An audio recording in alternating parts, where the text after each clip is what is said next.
Minhas mãos não estão manchadas de sangue, mas minha alma e minha consciência, sim. No entanto, sei que o que fiz foi justo, mesmo que muitos acreditem que a justiça pertence a Deus. Eu não vejo assim. Deus me abandonou no momento em que nasci. Não posso esperar sua justiça, pois às vezes ela nunca chega. Existem momentos em que é impossível controlar a raiva. Em algumas situações, é preciso reagir. Às vezes, essa reação é apenas alguns minutos de fúria ou dias de angústia. No meu caso, a minha reação foi tirar a vida de alguém que não merecia mais viver dignamente, pois estava causando mal aos outros. Vou me chamar de Dora. Hoje, minha vida não está tão ruim. Acordo no meio da noite com pesadelos terríveis, sim, mas já estive pior. Tive a infelicidade de ter um pai cínico, cruel, agressivo e abusivo, e uma mãe viciada e negligente. Minha mãe tinha menos de 15 anos quando engravidou, o que já diz tudo. Meus avós maternos não aceitaram a gravidez e a expulsaram de casa assim que a barriga começou a aparecer. Sem muitas opções, meu pai a levou para a casa dele, contra a vontade dos pais. Eles ficaram lá por apenas 3 anos, pois meus avós paternos reclamavam todos os dias. Durante esse tempo, minha mãe teve que abandonar as drogas, ou iria morar na rua e eu teria que ir junto.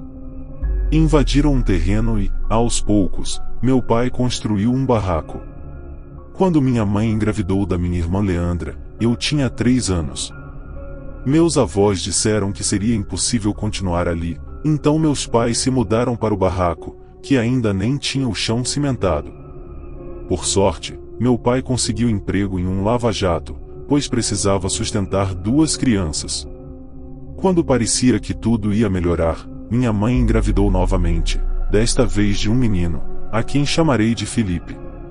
Eles eram minha única distração, pois não tínhamos brinquedos, TV ou amigos.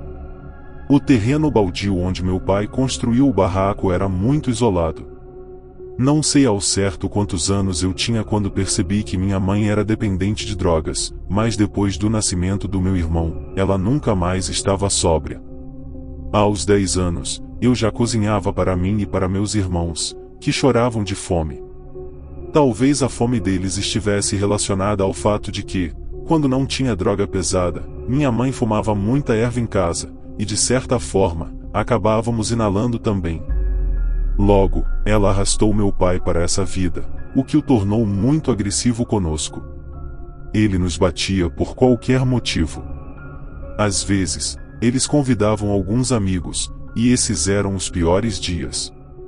Meu pai nos obrigava a ficar na rua por causa deles, e às vezes só iam embora perto da meia-noite. Esses dias estão gravados na minha memória. O sono nos dominava, e ficávamos deitados em cima de papelões, esperando que aquelas pessoas fossem embora. Imaginem 3 crianças sem ter direito a jantar ou beber, deitadas ao relento. Logo, meu pai perdeu o emprego, e eles descobriram uma nova forma de sustentar o vício e nos colocar para pedir esmola nos sinais. Quando meus avós paternos descobriram, ameaçaram prestar queixas ao juizado de menores. Após muitas discussões, ficou combinado que poderíamos pedir dinheiro nas ruas, mas teríamos que ir para a escola. Meus avós até começaram a ajudar com cestas básicas. A escola foi a única coisa boa que a vida me deu. Estudando, encontrei esperança de um futuro melhor. Fiz de tudo para mostrar isso aos meus irmãos e dizia que eles precisavam estudar para não se tornarem drogados como nossos pais. Infelizmente, meu pai se tornava mais irreconhecível e violento a cada dia. Até minha mãe ele passou a espancar. Tem alguns episódios que não consigo esquecer, e um deles foi no Ano Novo. Eu tinha 11 anos. Minha avó paterna apareceu cedo e trouxe, além de cestas básicas, um pacote com frango e outro com carne. Isso animou minha mãe, que decidiu preparar um jantar especial. Era um ensopado de verduras com carne e pirão. Eu nunca tinha comido nada parecido. Naquele dia, senti paz pela primeira vez. Estava tão gostoso que devorei meu prato em menos de 5 minutos. Quando terminei, perguntei à minha mãe se poderia colocar mais um pouco. E isso deixou meu pai furioso. Ele pegou meu prato e foi até a cozinha. Ele encheu o prato de um jeito que só de olhar minha fome desapareceu. Começou a gritar que eu teria que comer tudo. Me esforcei tanto para comer o máximo que pude sem vomitar, mas eu era apenas uma criança e, obviamente, não consegui. Vomitei ao lado da mesa. Ele pegou o cinto e me bateu tanto naquela noite. Minha mãe não fez nada para me ajudar. Prometi a mim mesma que, assim que pudesse, iria embora dali e levaria meus irmãos juntos. Prometi isso a eles também. Não estava mais disposta a ser o saco de pancadas dele. Cerca de 2 ou 3 semanas depois, fiz algo do qual me arrependi amargamente. Tinha uma professora na escola que parecia gostar de mim. No recreio, decidi falar com ela sobre a violência em casa e contei-lhe todos os maus tratos que eu e meus irmãos sofríamos. Quando contei, ela mudou a expressão e disse que eu não deveria contar esse tipo de coisa nem para ela nem para ninguém. Disse que, se eu não valorizasse meus pais, provavelmente iria para um lar adotivo e seria separada dos meus irmãos. Ao invés de me consolar, ela me aterrorizou. Naquela tarde, ela foi até a minha casa. Quando a vi, tremi de medo, temendo que ela contasse tudo para meus pais. De onde eu estava, não dava para ouvir a conversa, mas pelo olhar que meu pai me deu quando se despediu dela, entendi que estava encrencada. Ele me puxou e me jogou debaixo do chuveiro. Ainda molhada, me obrigou a ficar do lado de fora. Estava frio, devia estar uns 11 graus. Ele me deixou fora a noite inteira. Foi pior do que apanhar. Pode parecer coisa de filme, mas infelizmente não é. O ser humano pode ser muito cruel, ainda mais sob efeito de drogas. Minha mãe nem teve a coragem de dizer que o castigo era muito duro. Fiquei com febre alta no dia seguinte, além de uma tosse forte por 2 semanas. Quando voltei à escola, não consegui mais olhar nos olhos daquela professora. Até hoje, me pergunto por que ela foi contra mim, ao invés de me ajudar. Quando completei 13 anos, as brigas entre meus pais ficaram mais intensas. Jogavam pratos e copos um no outro. Eu e meus irmãos ficávamos no quarto com medo de sermos atingidos. Lembro de colocar fones de ouvido na minha irmãzinha e aumentar a música para abafar o som das brigas. Minha avó tinha me dado um leitor de MP3 de presente de aniversário. Com meu irmão caçula, eu inventava histórias para distraí-lo. Em uma dessas brigas, meu pai entrou no quarto com uma faca na mão. Eu e meu irmão saímos pela janela, mas minha irmã não teve a mesma reação rápida, pois estava distraída com a música. Meu pai a puxou pelo braço e, aos gritos, dizia que iria matá-la se minha mãe continuasse traindo ele. Minha irmãzinha chorava desesperada.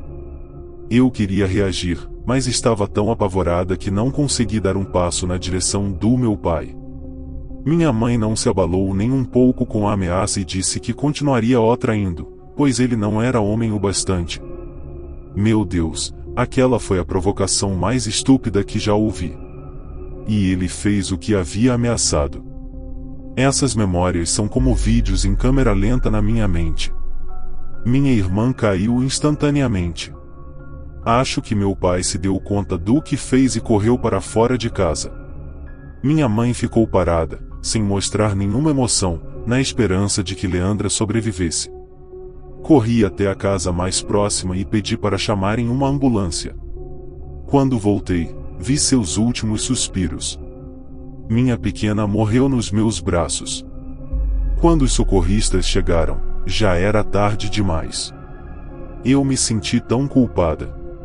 Se ela não estivesse com aquele maldito leitor de MP3 no ouvido, talvez tivesse corrido a tempo. Talvez, se eu tivesse reagido para defendê-la, ela poderia estar viva. Eu não fiz nada, fui uma covarde, e para sempre vou me sentir culpada por isso. Depois desse episódio, meu pai fugiu, mas a polícia o encontrou uns 2 ou 3 meses depois. Ele foi condenado a 30 anos, o que deixou minha avó transtornada. Então, ela denunciou minha mãe, dizendo que ela dava drogas aos filhos. Na verdade, minha avó culpava minha mãe por seu filho ter se tornado um criminoso. O pessoal do conselho tutelar viu várias marcas no nosso corpo, mostrando que sofríamos torturas. Minha mãe foi levada pela polícia, mas diferente do meu pai, ela foi internada em um centro psiquiátrico. Como você deve imaginar, eu e meu irmão fomos colocados em um orfanato. Meus avós se recusaram a cuidar da gente e até conseguiram atestado médico para provar que não tinham condições mentais para isso. Lá, disse adeus aos meus sonhos de me tornar alguém na vida. Imaginem só um lugar cheio de crianças e adolescentes com vidas problemáticas. Aquele lugar era um caos, não havia um dia sequer sem brigas. Não vou entrar em detalhes sobre minha experiência no orfanato, pois não vem ao caso, mas foi algo traumático. Todos os dias, trancada naquele lugar, eu pensava no dia em que minha irmã faleceu. Não conseguia esquecer aquele maldito dia e certamente nunca esquecerei.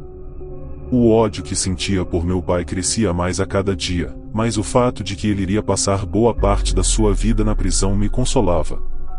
Com 18 anos, saí do orfanato e fui para uma república de estudantes, pois foi o único local disponível que acharam para me alojar por um período de 1 ano. Meu irmão não ficou lá. Foi difícil deixá-lo ali.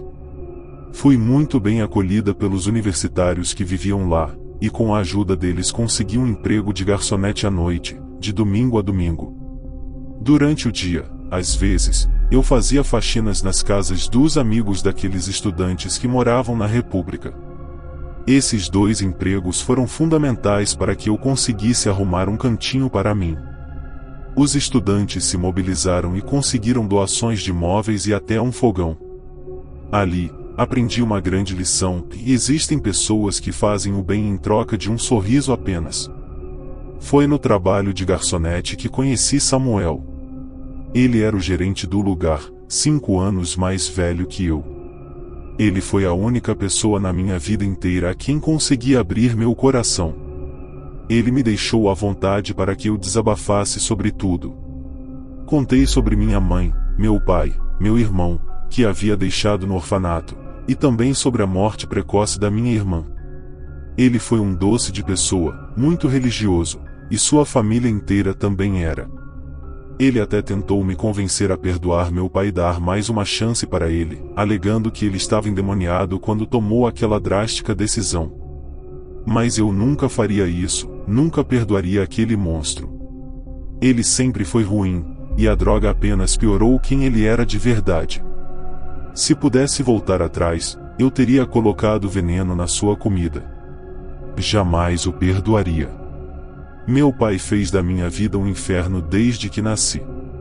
Aliás, ele era um demônio na vida dos meus irmãozinhos também. Samuel escutava todos os meus desabafos com muita piedade. Foi assim que nossa amizade se fortaleceu e, pouco tempo depois, começamos a namorar. A vida estava tomando um rumo diferente. Nesse mesmo período, minha mãe conseguiu meu telefone. Até hoje não sei como. Talvez o pessoal do orfanato tenha dado a ela. Eu até desconfiei de Samuel, já que ele falava tanto em dar segundas chances para os outros. Mas perguntei a ele e ele me disse que não foi ele e que não mentiria para mim. Ela me pediu para deixá-la morar comigo, pois não tinha outro lugar para ir. Disse que durante o tempo que ficou internada, refletiu sobre seus erros e estava pronta para mudar, mas sozinha não conseguiria, pois não tinha forças suficientes, e que para isso precisava de mim, do meu apoio e do meu perdão. Muitos talvez me julguem, mas eu sei o que passei nas mãos dela. Meu pai não era o único que nos escolhia a dedo como objeto de tortura. Para mim, ela era uma completa estranha e não seria naquele momento que eu iria começar a enxergá-la como mãe. Deixei claro que não iria permitir que ela estragasse ainda mais minha vida. Depois disso, bati o telefone na cara dela. Após aquela ligação, ela me ligou mais 2 ou 3 vezes, mas eu não atendi. Cerca de 3 meses depois, soube que ela tirou a própria vida. Não fiquei triste, não senti nada. Ela nunca nos protegeu, sequer nos abraçava. Ela teve o que mereceu. Pude perceber que Samuel ficou decepcionado comigo pelo meu jeito frio de ser, mas eu repetia para ele os detalhes sórdidos do inferno que vivi e que, por causa dela, minha irmã estava morta. Mas ele sempre falava em segunda chance e que temos que acreditar nas mudanças das pessoas. Claro, ele teve o apoio dos pais desde sempre, o que eu nunca tive. Nem o amor dos meus avós eu tive. Ele teve tudo o que sempre quis, teve o principal, o amor incondicional. Claro que nunca iria entender a forma como eu me sentia. Claro que ele acreditava nas mudanças das pessoas e nas segundas chances, mas ele não viveu o que eu vivi. Esse foi um assunto pelo qual a gente se desentendeu bastante. Eu me afastei dele, pois esse lance de querer me obrigar a perdoar estava indo longe demais. Disse que pertencíamos a 2 realidades diferentes e que, por mais que eu gostasse dele, não iria funcionar. E terminei o relacionamento. Ele tentou fazer com que eu mudasse de ideia, mas não rolou. Quando tomo uma decisão, não costumo voltar atrás. A princípio, foi horrível, pois nos encontrávamos todos os dias no trabalho. Ele dizia que não iria desistir de salvar a minha alma e que estava disposto a ser meu amigo. Tentou me convencer a ir para a igreja, mas eu não quis. Disse que Deus me abandonou, que ele me deu as costas assim que nasci e se esqueceu de mim e dos meus irmãos. Porque eu iria numa igreja que era a casa de Deus. Após meses, arranjei outro emprego que pagava melhor. Era de garçonete também, mas lá a movimentação era bem maior e, dessa forma, eu pegava bem mais gorjetas. Desde então, cortei propositalmente todo o contato com Samuel. Não estava nem um pouco a fim de escutar discursos sobre paz e amor, nem tampouco ensinamentos de como temos que dar o outro lado da face. Vou avançar alguns anos da minha vida, quando Felipe saiu do orfanato, pois já tinha completado 18 anos. Eu o chamei para vir morar comigo. Conforme os meses passavam, eu via que ele havia mudado completamente. Ele não quis saber de trabalho duro, optou por ganhar dinheiro de outra forma. Estava envolvido com pessoas ruins e vendia drogas nas madrugadas. Brigamos por isso e eu o proibi de guardar aquelas coisas na minha casa. Nas madrugadas. Brigamos por isso e eu o proibi de guardar aquelas coisas na minha casa. Todos os dias eu tentava lhe explicar que aquela vida não o levaria a lugar nenhum, na verdade, só para um lugar, na cadeia. Sugeri que ele fosse fazer uma entrevista no restaurante em que eu trabalhava. Ele disse que não iria aceitar aquela merreca como salário e que, apenas com uma semana de trabalho dele, ganhava o equivalente a 3 meses do que eu ganhava. Aquela comparação não era justa. Eu lhe expliquei que um dia ou outro a conta chegaria e ele acabaria na prisão. Mas a única coisa que ele fazia para me atacar era jogar na minha cara que eu havia prometido, quando criança, que iria dar uma vida melhor tanto para ele quanto para Leandra. Me chamou de covarde, dizendo que fui incapaz de evitar a morte dela. Chorei tanto, não esperava por aquelas palavras. A vida havia sido cruel com todos nós, mas a culpa não era minha. Eu o abracei e lhe disse que, infelizmente, Leandra havia morrido, mas que tanto eu quanto ele ainda estávamos nesse mundo e poderíamos ter uma segunda chance. Ele me olhou com toda a frieza e disse que já era tarde, e saiu de casa. Não tivemos mais nenhuma conversa do tipo, aquela foi a primeira e última. 6 meses depois disso, alguns caras estranhos começaram a bater na porta da minha casa, fazendo cobranças. Chamei meu irmão e fui bem franca, disse que não dava mais para morarmos juntos, pois além de saber que ele estava traficando, eu estava correndo risco de vida. Ele não me disse mais nada, simplesmente saiu e não voltou. Após um ano, infelizmente ele foi preso em flagrante, mas não demorou muito, pois foi a primeira vez. Com isso, Ele destruiu a única chance que tinha de ter um futuro digno. Na minha casa eu não iria permitir que ele voltasse a morar, mas não por falta de amor. As pessoas a quem ele tinha ficado devendo não saíam da minha porta, querendo saber o paradeiro dele. Só soube notícias dele meses depois, quando ele foi preso novamente pelo mesmo motivo. Já fazia alguns meses que ele havia saído da cadeia. Fui até a casa dos meus avós para ver com meus próprios olhos, porque era o único lugar onde ele poderia estar. Eu tinha certeza de que ele apodreceria na cadeia, e ele nem tinha cumprido metade do tempo. Como ele já estava solto? Fui à delegacia me informar sobre isso. Disseram que ele provavelmente mostrou arrependimento e bom comportamento na prisão. Eu fiquei chocada. Minha irmã estava morta e ele tinha uma segunda chance? Essa notícia tirou minha paz. Eu não conseguia pensar em outra coisa e o ódio que sentia pelo meu pai aumentou ainda mais. Queria fazer justiça com minhas próprias mãos, mas não tinha coragem de enfrentar as consequências. Passei meses terríveis. Meu irmão estava preso naquela época, então não podia contar nada para ele. Me senti sozinha, sem família, sem amigos, sem ninguém. Tentei seguir com minha vida, mas só conseguia pensar naquele desgraçado. Uns 4 ou 5 meses depois, troquei de emprego. Ainda era garçonete, mas em uma casa noturna que pagava melhor. Trabalhar até 3 ou 4 da manhã era bom, porque eu tinha ansiedade à noite. O silêncio me dava pânico, trazendo todas as lembranças. No trabalho, pelo menos, conseguia distrair a mente. Felizmente, conheci 2 pessoas incríveis, Bruna e Eduarda. Elas eram garçonetes e também faziam trabalhos extras com os clientes. Sugeriram que eu fizesse o mesmo, mas me recusei. Minha vida já estava ruim o bastante para eu me meter com esse tipo de coisa. Elas foram minhas primeiras amigas. Eu tinha 26 anos na época e elas perceberam que eu não estava bem psicologicamente, pois me viam chorando nos cantos. Como a casa noturna só funcionava de quarta a domingo, comecei a dormir na casa delas nas segundas e terças. Minhas crises de ansiedade eram frequentes e eu não queria ficar sozinha, então aceitei. Muitas vezes saíamos para beber, e numa dessas vezes, bebi bastante e contei sobre o inferno que vivia e o ódio que sentia pelo meu pai.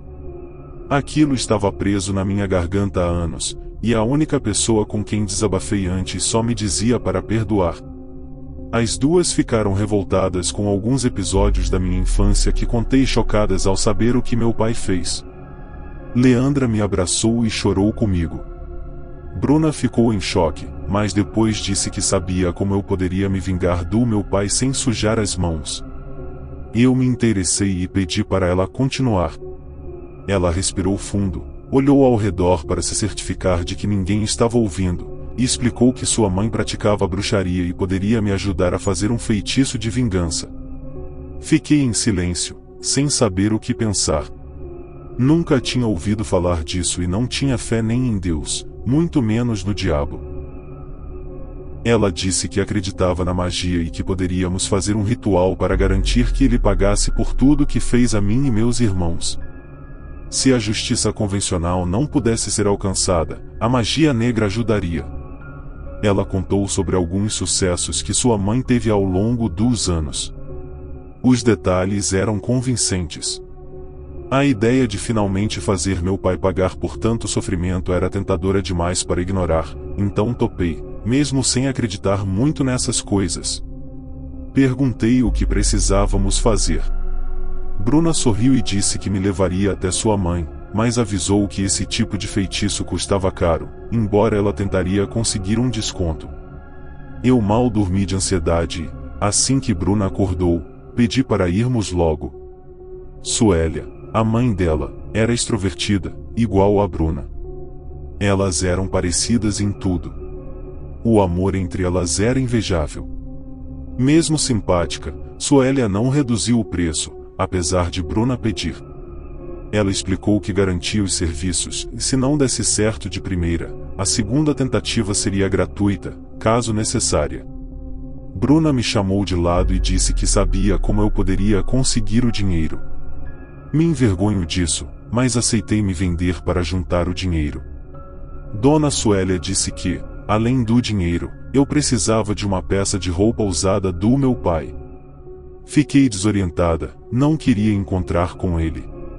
Bruna sugeriu que eu entrasse na casa quando ele não estivesse. Fazia sentido. Meus avós não suspeitariam do motivo da minha visita. Mesmo que estranhassem, não custava tentar. Reuni forças, pois queria que ele pagasse por tudo. Fiquei na porta da casa dos meus avós por 2 dias, e quando meu pai saiu, bati na porta. Fiz um drama dizendo que queria me reaproximar do meu pai, recuperar o tempo perdido, mas que ainda não estava pronta para vê-lo. Eles me deixaram entrar e até me mostraram o quarto dele e os trabalhos de artesanato que ele fez na prisão. Numa distração, roubei uma camisa dele. Pegar a roupa foi fácil. A parte pior ainda estava por vir. Não entrarei em detalhes, pois quero esquecer, mas me deitei com homens nojentos por uns 10 dias. Muitas vezes pensei em desistir, mas Bruna me encorajava e me lembrava do motivo pelo qual eu estava fazendo aquilo. Quando juntei o dinheiro suficiente, voltei a falar com Suélia. Retornei à casa de Dona Suélia. Ela olhou nos meus olhos e perguntou se eu tinha certeza de que queria fazer aquilo com meu pai. Eu nem hesitei e disse que sim. Claro que eu queria. Ele destruiu nossas vidas. Meu irmão virou traficante, Leandra foi morta por ele, e eu me tornei uma pessoa decente, mas infeliz. Entreguei o combinado, e antes de ir embora, ela me disse que em cerca de 1 mês algo aconteceria com meu pai, e que eu poderia ficar tranquila, pois a justiça seria feita. Aquele foi o mês mais longo da minha vida. Todos os dias, eu ligava para a casa dos meus avós para saber se ele estava vivo. Não tínhamos muito assunto, pois nenhum dos dois gostava de mim, mas eu não me importava. 1 mês e meio depois do feitiço, minha avó me ligou no meio da noite contando que meu pai não tinha voltado para casa. Eu mal consegui falar, pois estava trabalhando e o som era muito alto. Quando amanheceu, fingi preocupação e fui até lá. Meus avós estavam muito preocupados. 2 dias depois, a polícia ligou para informar que meu pai estava no hospital, internado em estado grave. Ele levou vários tiros. Segundo os policiais, provavelmente ele estava devendo ao tráfico. O médico explicou que meu pai estava em estado crítico. Ele tinha um traumatismo craniano severo, o que causou danos neurológicos permanentes. Ele perdeu parte da função motora e sensorial, ficando paralisado do pescoço para baixo. Estava em um estado semi-vegetativo, o que significava que, embora pudesse ter momentos de consciência, sua capacidade de comunicação e interação com o ambiente era extremamente limitada. Dependia de cuidados médicos intensivos para realizar tarefas básicas como respirar, se alimentar e manter a higiene. Quem iria cuidar dele? Meus avós não tinham condições de fazer isso. Ele estava preso em um corpo, consciente apenas o suficiente para sentir a dor e a humilhação de sua condição. A vingança tinha sido perfeita. Ele estava pagando por tudo o que havia feito. A morte seria fácil demais para ele. Não contei praticamente nada do que eu e meus irmãos sofremos nas mãos dele, mas foram coisas terríveis. Ele até nos queimava com ferro de passar roupa, sem motivo algum, apenas porque existíamos. Desde então, se passaram meses. Todo mês, vou visitá-lo, fingindo chorar na frente dos médicos, mas quando estamos sozinhos, sempre digo a ele que está pagando por tudo que fez de ruim. Sei que ele me ouve, pois vejo suas lágrimas toda vez que lembro o que ele fez com Leandra.